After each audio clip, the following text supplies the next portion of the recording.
드립니다.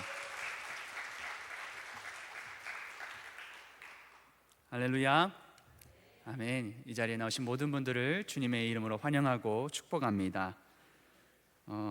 말씀을 준비하면서 어떤 말씀을 나누는 것이 좋을까 그런 고민을 하게 되는 밤이었던 것 같은데, 하나님께서 주신 감동을 붙잡고 말씀 가지고 나아가도록 담대함을 주셨습니다. 그래서 이 시간 함께 말씀 나누실 때 큰 은혜가 있기를 간절히 축원합니다. 우리는 살아가면서 자주 이런 질문을 합니다. 하나님, 도대체 왜 저에게 이런 일이 일어납니까? 왜 열심히 기도했는데 상황이 나아지질 않습니까? 왜 하나님은 이렇게 침묵하십니까? 어쩌면 지금 이 자리에 계신 분들 가운데 겉으로는 멀쩡해 보여도 사실 마음속에는 설명되지 않는 그런 아픔 하나씩 가지고 계실 겁니다. 가정의 문제, 건강의 문제, 또는 관계의 상처, 어쩔 때는 미래에 대한 두려움, 또는 아무에게도 말하지 못하는 외로움 등 말입니다. 그런데 이상한 것은 우리는 그 고난 자체에 주목을 하다가 불현듯 하나님은 왜 가만히 계실까 하는 것 때문에 더 마음이 괴로워진다라는 것입니다. 기도를 했는데도 응답이 없는 것 같고, 눈물로 부르짖는 것 같은데도 하늘이 조용할 것 같은 그런 때가 다 있습니다. 성경에도 그런 사람이 많이 나오는데 대표적인 분이 예수님이십니다. 예수님께서는 십자가 위에서 어떻게 외치셨습니까? 나의 하나님, 나의 하나님, 어찌하여 나를 버리셨나이까? 믿음 없는 사람이 한 말이 아닙니다.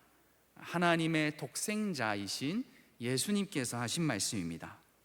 그러니까 여러분, 신앙이 있다고 하는 것은 고난이 없다라는 것이 아닙니다. 오히려 신앙은 고난 속에서 하나님께 질문하는 것입니다. 오늘날 사람들은 너무 쉽게 위로합니다. 다 뜻이 있을 거다, 좋게 생각해라, 기도하면 좀 괜찮아질 거야. 하지만 막상 괴로운 사람에게 설명보다 더 필요한 것은 왜? 라고 하는 답보다는 내가 너와 함께 있다라는 위로가 필요할 것입니다. 독일의 여성 신학자 도르토 젤레는 이런 말을 했습니다. 하나님은 고난을 멀리서 설명하는 분이 아니라 고난 속에서 함께 아파하시는 분이시다. 이분은 고난을 개인의 운명이 아니라 구조적인 폭력과 가난과 사회적 불평등에서 시작된다라고 바라보았습니다. 그래서 고난의 원인에 대해서 설명하는 태도를 반대하였고, 고난받는 사람을 위해 공감하고 고난에 함께 참여하는, 연대하는 고난을 저 책에서는 강조하고 있습니다. 고난받는 사람 옆에는 고난당하시는 하나님이 계신다는 겁니다. 타인의 아픔에 눈 멀고 귀 먹지 않도록 생산적인 고난으로 나아가게 하는 조건이 있는데, 그것은 말이라고 이분은 이야기합니다. 현실에 대해서 깊이 묵상하고 사랑하면서 말을 통해서 세상의 상황과 문제를 함께 무너뜨릴 수 있어야 된다라는 것이 이분의 책에서 읽은 것입니다. 예수님도 마찬가지입니다. 예수님은 우리에게 고통에 대해서 강의하지 않으셨습니다. 그저 우리를 위하여 십자가를 지셨습니다. 왜 이런 일이 나에게 일어났는가? 이전에 내가 너와 함께 고통당하고 있다라는 것을 주님은 말씀하고자 하시는 겁니다. 오늘 이 시간 하나님의 임재가 우리의 상처보다 더 깊게 임하게 되기를 간절히 축복합니다. 오늘 우리는 요한복음 5장의 말씀을 읽었습니다. 요한복음은 앞에 마태, 마가, 누가복음과 조금 시선이 다릅니다. 앞선 세 복음서가 예수님의 행적을 역사적으로 기록하려고 했다면, 요한복음은 예수님께서 누구이신가를 선포하는 데에 더 관심이 있습니다. 그래서인지 요한은 예수님의 기적을 그냥 기적이 아니라 표적이라는 셈메ion이라는 헬라어로 따로 부릅니다. 표적은 그 자체가 목적이 아닙니다. 손가락이 달을 가리키듯이 예수님께서 어떠한 분이신가를 드러내는 이정표가 된다는 것입니다. 오늘 우리가 읽은 말씀은 그 중에서도 세 번째 표적입니다. 이 표적은 한 병자의 치유 이야기로 알려져 있지만 사실은 그렇지 않습니다. 이 표적은 고난 속에 오래 머물러 있던 사람이 자기 인생을 어떻게 해석하게 되는가를 보여주는 말씀입니다. 고난은 사람을 한 자리에 계속 묵게 하는 습관이 있습니다. 그리고 시간이 지나면 그 자리가 자기의 운명이라고 믿게 만듭니다. 그러나 예수님은 그 고난의 자리 한가운데 찾아오셔서 병자의 몸만 치유하실 뿐 아니라 그의 인생을 바라보는 해석조차 바꾸어 버리십니다. 이렇게 신앙은 주님의 말씀 안에서 현재 나에게 닥친 상황을 다시 해석하는 힘이다라는 것을 말씀드리고 싶습니다. 먼저 이 연못의 위치를 주목해야 됩니다. 본문은 이 연못이 예루살렘의 양문 곁에 있었다라고 말씀합니다. 느헤미야 3장 1절을 보게 되면 대제사장 엘리야십이 가장 먼저 건축했던 것이 바로 이 양문입니다. 이곳은 성전 제사를 위해서 바쳐질 제물들, 다시 말해 양들이 들어오는 물입니다. 죽으러 들어가는 문이자 속죄를 위해서 통과해야만 하는 문이다라는 겁니다. 그런데 바로 그 양문 곁에 수많은 병자들이 있는 한 연못이 주목받습니다. 여기에는 맹인과 다리 저는 사람과 혈기 마른 사람들이 있습니다. 이상합니다. 그들은 성전 시스템에 가장 가까운 곳에 있는데 정작 성전이 해야 할 목적인 위로와 치유를 얻지 못한 채 그들은 한 구석에 소외당하고 있는 것입니다.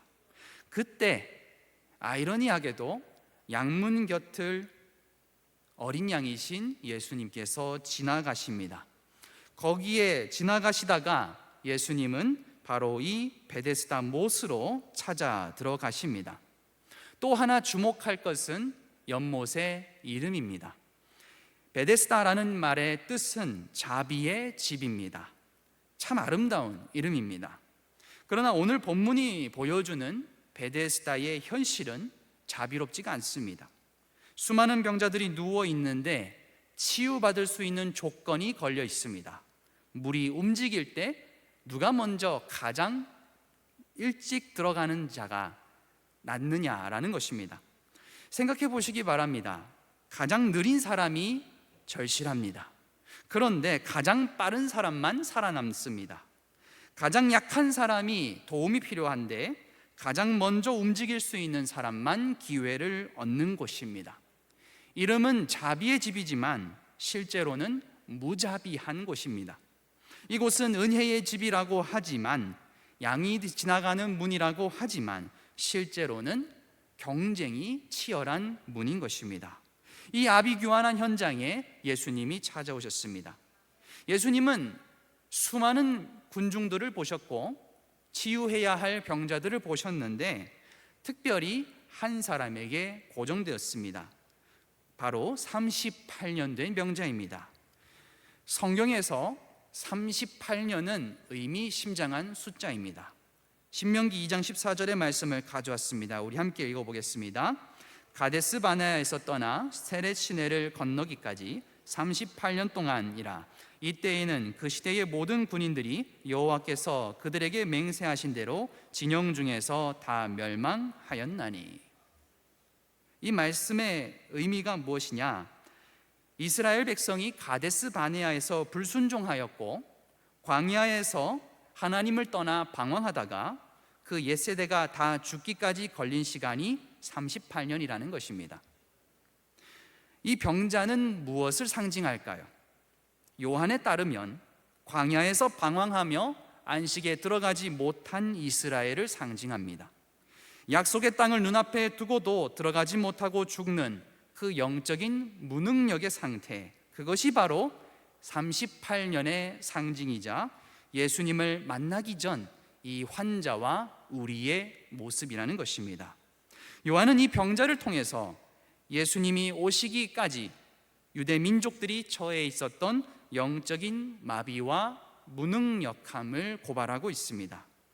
왜 예수님께서 그 수많은 병자들 중에 이 38년 된 병자를 만나셨는가 우리는 주목을 해보기 바랍니다. 예수님은 왜 하필 이 사람에게 눈을 고정하셨을까요? 그것은 단순합니다. 가장 오래됐기 때문입니다. 가장 절망적이기 때문입니다. 스스로 아무것도 할 수 없는 사람이었기 때문입니다. 본문 6절은 이렇게 말씀을 합니다. 예수께서 그 누워있는 사람을 보시고 또 이미 오랜 세월을 그렇게 보내고 있는 것을 아시고는 물으셨다. 네가 낫고 싶으냐? 이상하지 않습니까? 38년 동안 이곳에 지낸 사람에게 낫고 싶냐라고 물어보는 것 자체가 이상한 질문입니다. 그런데 병자의 대답도 이상합니다. 우리 한번 그 다음 절 9절을 함께 읽어보겠습니다. 화면에 있습니다. 그 병자가 대답하였다. 주님,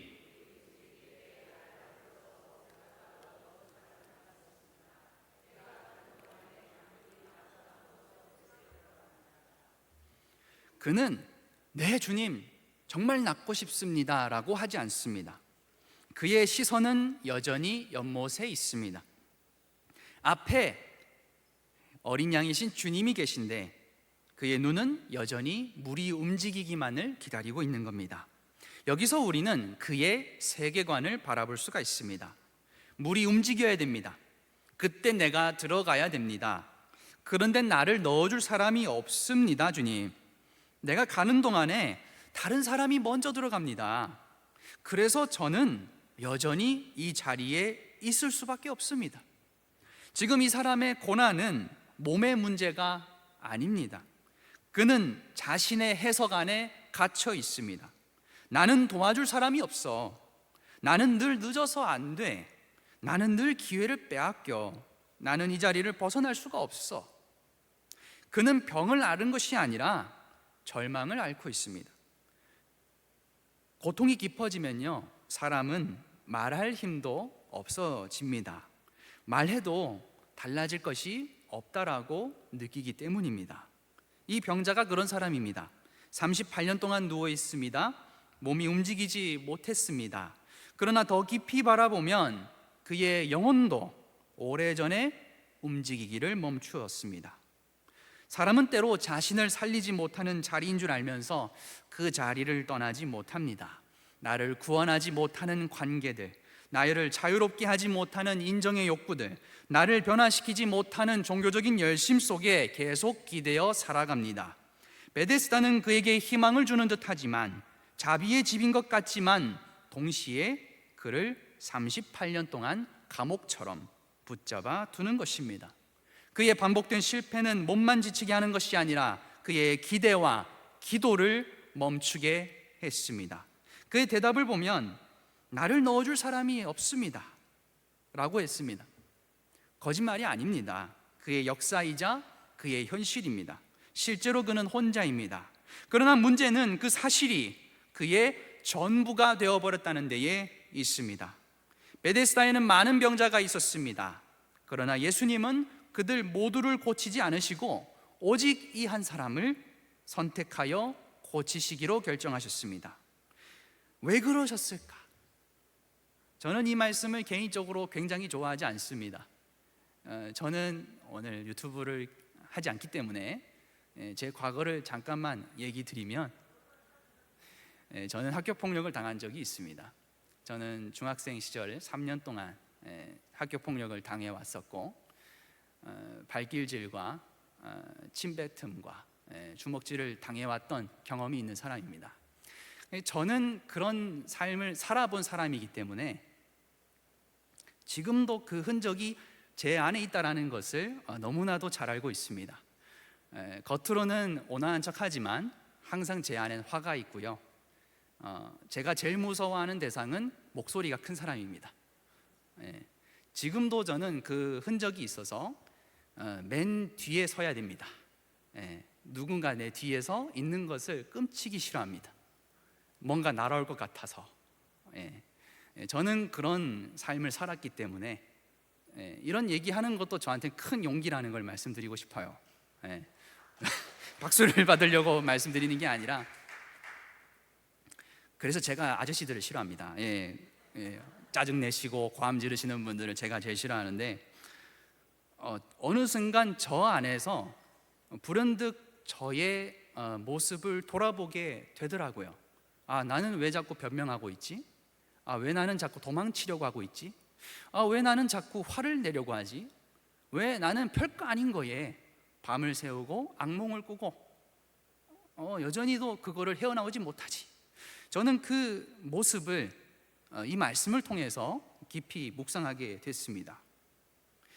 예수님은요, 가장 절망적이고 아무것도 할 수 없는 자를 택하셔서 가장 구원이 전적인 은혜라는 것을 선포하고 계십니다. 항상 출제자의 의도를 알아야죠. 예수님이 왜 이런 질문을 하셨을까요? 네가 낫고자 하느냐? 왜 이런 말씀을 하셨을까요? 내가 너를 고쳐주겠다고 선언하지도 않으십니다. 먼저 그 사람의 의지를 건드십니다. 38년의 고난은 몸만 마비시킨 것이 아니라 원하는 능력 자체를 마비시켰을 수 있습니다. 무기력이 학습이 되면 사람은 더 이상 원하지 않게 됩니다. 원해도 어차피 안 된다는 것을 알기 때문입니다. 예수님은 바로 그 지점을 겨냥하시는 겁니다. 너는 아직 낫고 싶냐? 그 마음속에 간절한 원하는 마음이 남아 있느냐? 주님은 그의 깊은 내면을 찌르시는 겁니다. 너는 정말 이 질병과 이 구걸하는 삶과 남을 탓하는 인생에서 벗어나고 싶냐? 아니면 이 병을 핑계 삼아서 동정심을 유발하고 그 자리에 안주하며 살기를 원하느냐?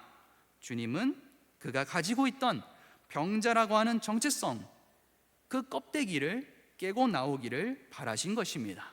예수님은 그의 핑계를 분석하지 않으십니다. 그를 물에 넣어주지도 않습니다. 그가 의지하던 베데스다라는 시스템을 바꿔주지도 않습니다. 그저 예수님은 말씀만 하십니다. 우리 요한복음 5장 8절의 말씀 함께 읽겠습니다. 일어나서 내 자리를 걷어가지고 걸어가거라. 아멘.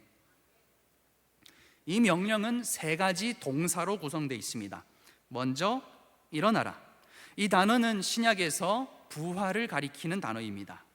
죽음과도 같은 상태의 사람에게 기상하라고 명령하는 것입니다. 너를 묶고 있는 과거의 실패와 너의 운명적인 생각에서 일어나라는 겁니다. 두 번째로 걷어라고 합니다. 여기서 나타나는 자리라는 단어는 가난한 사람들이 쓰던 돗자리를 가리킨다고 합니다. 38년 동안 이 자리는 그의 밥벌이이자 안식처이자 동시에 그의 비참한 신세를 한탄하던 장소였습니다. 주님은 그 자리를 네가 들고 가라고 말씀하십니다. 이제 그 자리는 네가 눕는 자리가 아니라 네가 지배하고 다스려야 할 대상이라는 겁니다. 너의 아픈 과거, 너의 상처, 너의 실패를 훈장처럼 들고 가라는 것입니다. 그것이 이제는 하나님의 은혜를 증거하는 간증거리가 될 것이기 때문입니다. 마지막으로 걸어가라고 하십니다. 누군가 넣어주기를 기다리는 그 수동적인 삶에서 두 발로 딛고 서서 하나님을 예배하는 주체적인 삶을 살라는 것입니다. 베데스다, 세상의 헛된 희망을 이제는 등지고 참된 성전 되어주시는 예수 그리스도를 향해 걸어가야 하는 것입니다. 그는 물을 기다렸지만 예수님은 말씀하셨습니다. 이렇게 복음은 세상을 바라보는 해석을 무너뜨리고 다시 말씀 가운데 서게 합니다. 주님의 말씀은 38년 동안 힘이 없던 병자를 일어나는 힘을 주시는 것입니다. 말씀이 마무리되는데 이상하게 마무리됩니다. 우리 5장 9절의 말씀도 같이 읽겠습니다. 세 번역입니다. 그 사람은 곧 나아서 자리를 걷어가지고 걸어갔다. 그날은 안식일이었다. 이 짧은 문장이 이 이야기를 그냥 한 사람의 치유에서 거대한 신학적 논쟁으로 부추기게 됩니다. 유대교의 구전율법인 미시나에 따르면 안식일에 해서는 안 되는 39가지의 노동이 나옵니다. 그 중 하나가 무엇이냐? 너의 사적인 공간에서 공동체가 있는 퍼블릭 스페이스, 공동체의 공간으로 너의 물건을 옮기는 행위입니다. 그걸 하면 안 된다는 겁니다. 따라서 병자가 자기 자리를 들고 가는 행위는 안식일을 위반하는 것입니다. 그런데 보십시오. 38년 만에 한 사람이 일어났습니다. 38년 만에 누워있던 사람이 걸었습니다. 기뻐해야 됩니다.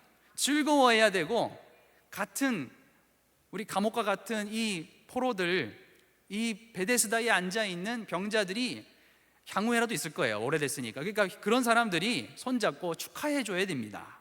그런데 지금 이들은 생명의 역사에 관심이 없습니다. 그들의 관심은 오직 그 낡은 돗자리를 들었냐 안 들었느냐에만 초점이 있습니다. 이것이 바로 우리가 경계해야 할, 규칙을 위하여 생명과 안식을 파괴하는 행위를 우리는 보고 있는 것입니다. 이제 우리는 우리 자신의 베데스다를 바라보아야 합니다. 베데스다는 세상에만 있는 것이 아닙니다. 나의 신앙의 영역에도 들어옵니다. 나의 열심, 오랜 신앙 경력들, 나의 이력과 사람들의 인정들, 내가 혼자 쌓아온 의로움들, 이것들이 우리의 베데스다가 될 수 있습니다. 나를 구원하지 못한다라는 것을 알면서도 그 자리를 떠나지 못하고 앉아있는 거짓 위로가 될 수가 있습니다. 우리는 물어보아야 합니다. 나는 어디에 자리를 깔고 앉아있는가? 나는 원래 이런 사람이야. 내 환경이 이런 걸 어떻게 해? 나는 이미 너무 오래되었어. 이 말들이 틀렸다는 것이 아닙니다. 틀렸다는 뜻이 아닙니다. 이 말들이 주님의 말씀보다 더 큰 해석이 되는 순간 우리는 영적인 절망의 굴레 안에 갇히게 된다는 것입니다. 그렇게 된다고 하면 그 38년 된 병자가 일어난 그 기적의 순간에 그를 보지 못하고 이 시스템 안에서 안식일을 지켰냐 어겼냐만 따지는 그 유대인들처럼 우리도 변질되고 말 것입니다. 신앙은 고난을 가볍게 설명하는 능력이 아닙니다. 신앙은 고난의 자리에서 예수님의 말씀을 듣고 그 말씀으로 나의 고난을 다시 해석하는 능력입니다. 예수님은 군중 속에서 하필 오래 고통받던 병자를 찾아내셨습니다. 이 말씀은 우리에게 다음과 같은 결론으로 가게 합니다. 우리가 하나님을 찾기 전에 하나님이 먼저 우리를 보게 하십니다. 예수님은 늘 그렇듯이 무능하고 버려진 존재, 보살핌 받지 못하는 자들을 주목하십니다. 네가 낫고자 하느냐? 그 질문은 우리에게도 마찬가지의 질문으로 들려와야 되겠습니다. 나는 과연 그 내 모습 속에서 벗어나기를 원하고 있는가? 아니면 여전히 핑계 삼아서 동정을 구하면서 살기를 원하는가 하는 것입니다. 사랑하는 성도 여러분, 상상해 보십시오. 누워있던 사람이 38년 만에 자리를 들고 걸어갑니다. 방금 전까지 그 자리는 그 환자의 운명이었습니다. 그런데 이제는 다릅니다. 예수님은 마찬가지로 오늘도 우리의 인생 가운데 일어나라 말씀하고 계십니다. 우리의 상처를 붙들고 새로운 삶으로 걸어가게 하시는 분이십니다. 그 자리를 거두라는 것은 다시는 그 자리에 눕지 않겠다라고 하는 의지를 가리키고 있습니다. 이제는 우리가 모두 일어나서 하나님을 예배하는 삶을 살아야 되겠습니다. 예수님은 그가 38년 누워있던 이유를 설명하지 않으셨습니다. 그저 그분 옆에 갔습니다.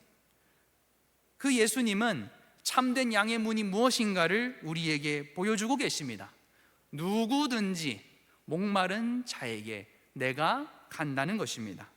우리는 마찬가지로 나의 노력이나 나의 율법적인 행동을 통해서가 아니라 오직 예수 그리스도의 십자가 공로를 의지하며 나의 자리를 들고 일어서야 되겠습니다. 이것이 나의 막연한 희망을 깨고 승리의 십자가를 붙드는 참된 믿음이신 줄로 믿으시기 바랍니다. 오늘날 우리에게 필요한 것은 나를 찾아오셔서 일어나라 말씀하시는 그 주님의 음성을 듣고 반응하는 믿음의 결단입니다. 따라서 누워있던 우리의 마음을 정리하고 죽어있던 소망을 다시 살리시는 주님 곁으로 나아가는 저와 여러분 되시기를 간절히 축원합니다. 기도하겠습니다.